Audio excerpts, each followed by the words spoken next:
All right.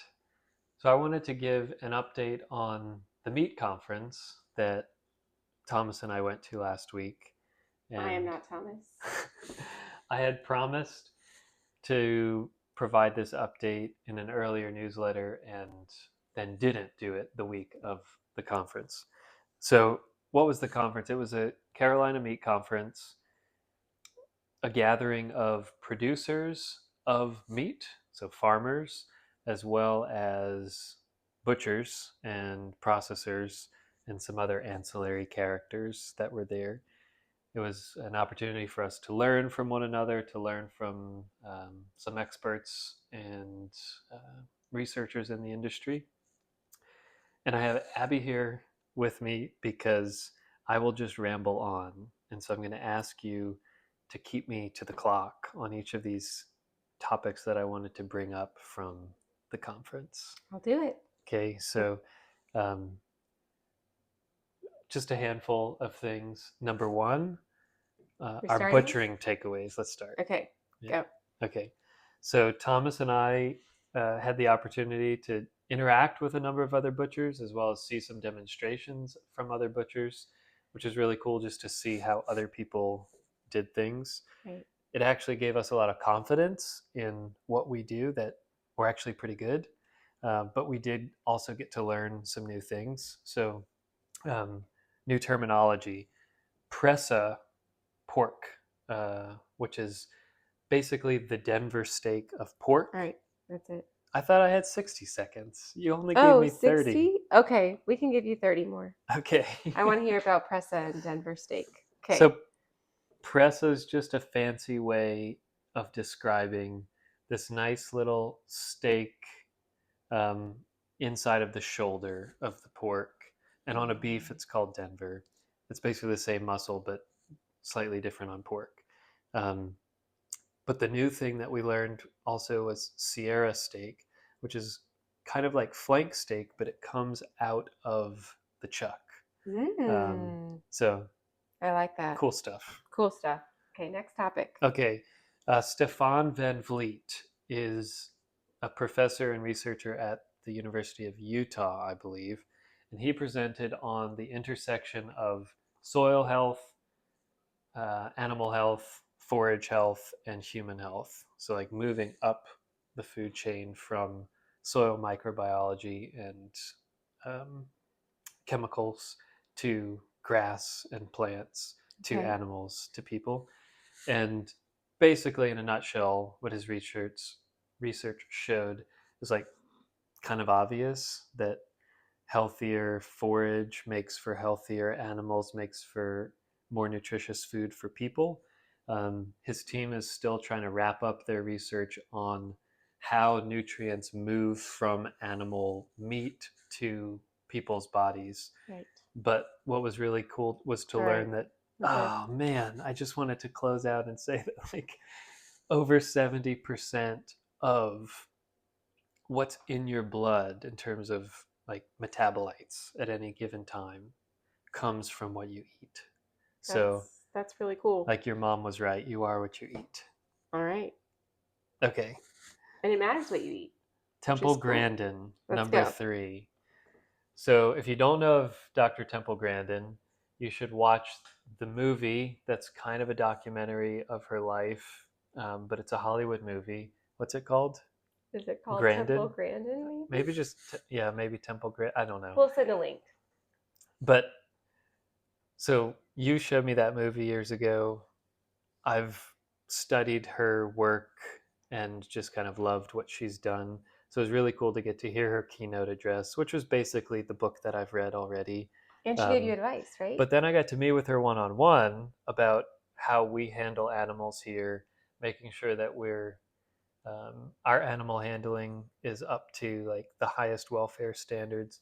She had a few points of feedback, just how we could still improve, which was exciting. And we're going to put those things into effect in our receiving of animals and how we handle them before slaughter. So That's great. that That's was awesome. exciting. Okay, who's next?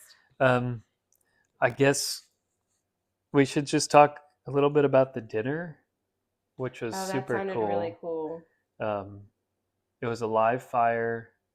dinner where we didn't get to be there during the cooking, but these guys were there for like 36 hours cooking pork, beef, lamb, and chicken all over open fire.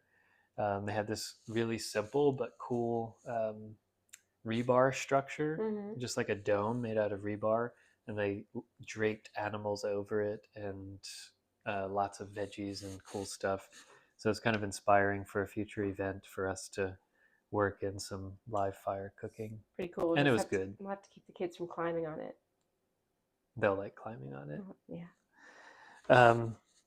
Then lots of new connections, just like getting to meet others in the industry, even like people that are close to us, like other butchers and processors, Mm-hmm. both like small, more like our size, as well as like really big. Like there's one, they are the biggest in like the 3 states around us. Oh, wow. And like they do hundreds, multiple hundreds of beef cattle a week, and hundreds, or if not 1,000 pigs a week. Oh my goodness, that's Like a just lot. massive scale. So if, like to put that in comparison to us, like it's a big week if we do like 5 animals. Right. So they're huge, and we have an open invitation to go there. Like just let them know, and like we can go learn with their guys. Just like get a sense for what the big guys do in their processing rooms and how they butcher, and yeah, so that's kind of cool. But also like there's another local guy who's kind of small scale, and he invited us to come learn how to slaughter and butcher buffalo, which we'll probably take him up on that just because it's cool. Not that we want to do it here. No buffalo here. All right, you're done. Well, with then that the very last thing I want to talk about, this is mostly just inspirational, but maybe will become something for us. Reginaldo Marroquin, he's a farmer in Iowa, and encouraged the audience in his keynote to take like the whole idea of permaculture and regenerative agriculture and like the way of thinking that those methods encourage us to think about ecosystems and how all these variables play together. He encouraged us to think about that in terms of farming business and just business in general. So rather than thinking of ourselves as isolated in a competition with others, to instead try and find ways to close the loop on various economic relationships. So like an example in his case is he raises tens of thousands of meat birds, chickens, a year through himself and some of his neighboring farms. And I know I'm going over time, but I just want to wrap up this thought. And they're finding a number of ways to close the loop on their waste from their chicken processing. So, like feeding that back to fish in a farm setting. Um, they're finding ways to incorporate grain producers in their area to feed their birds. So they're keeping the economic reality of what they're doing in this loop locally, instead of just thinking about themselves as like, I'm a chicken farmer and I do this and I have to do everything myself and I'm in competition with others. Instead, he's broadening that scope to include others and like use the collective power of a group of people. So I think that's really inspiring for us to think about how we can do that more here. Yeah, sounds great. So that's it. All right. Hopefully that wasn't too long of an update, but better than typing it all out and you having a 10,000 word essay in your inbox. Thanks.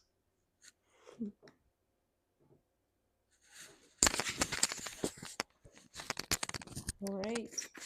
Did it.